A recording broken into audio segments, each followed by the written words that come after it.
Welcome to the Scaringi Law Lunch Break. This is your time of the day to learn a little bit about the law while you enjoy your lunch. In July of 2017, President Trump announced a sweeping ban on transgender military service, citing the tremendous medical costs and disruption. The Trump order, the Trump ban, would have banned all transgender individuals from serving in the U.S. military.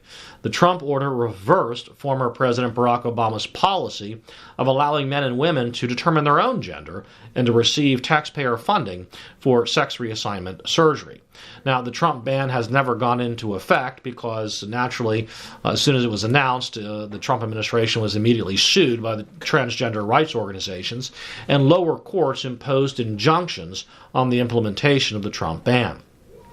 However, today, the D.C. Circuit Court of Appeals handed the Trump administration a victory.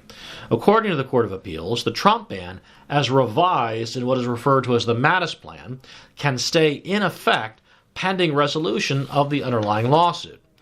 However, the D.C. Circuit Court of Appeals' decision to lift the injunction imposed by the lower court really has no immediate effect because judges in 3 other cases have also imposed injunctions. The decision, however, was a blow to the transgender rights organizations suing the Trump administration. The appeals court ruled the lower court ignored certain facts in reaching its decision to impose the injunction. The appeals court faulted the lower court for ignoring the findings contained in the Mattis Plan, which is a plan developed by military experts, and for ignoring evidence obtained as a result of a review of the implementation of the transgender policy that had been put in place by Obama's Defense Secretary Ash Carter. The appeals court held the government took substantial steps to cure the procedural deficiencies the court identified. Although the Mattis Plan continues to bar many transgender persons from joining or serving in the military, the record indicates the plan allows some transgender persons previously barred to join and serve. Now, the Mattis Plan is a scaled-down version of the original very broad Trump ban, and it was unveiled after the Trump ban was enjoined. Now, under the Mattis Plan, transgender individuals can serve in the military so long as they identify with their biological sex at birth, and so long as they don't seek transition surgery during military service. Sex transition surgery, that is.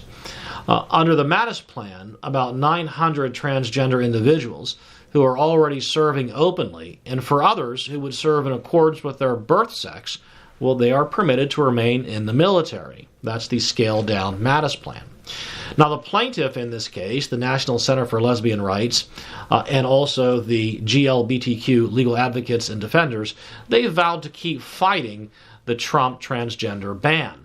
NCLR Legal Director Shannon Minter just moments ago stated, "Today's ruling is a devastating slap in the face to transgender service members who have proved their fitness to serve and their dedication to this country. We will keep fighting this cruel and irrational policy which serves no purpose other than to weaken the military and punish transgender service members for their patriotism and service." Now, on a related note, in November, the Trump administration requested the United States Supreme Court intervene in the case, but the highest court has not yet decided whether it will do so. If you have any questions about transgender military service or other similar rights or situations, don't hesitate to call the attorneys at Scaringi Law at 717-657-7770. That's all the time we have today for the Scaringi Law Lunch Break. I hope you learned a little bit about the law. Thanks for listening and enjoy your lunch.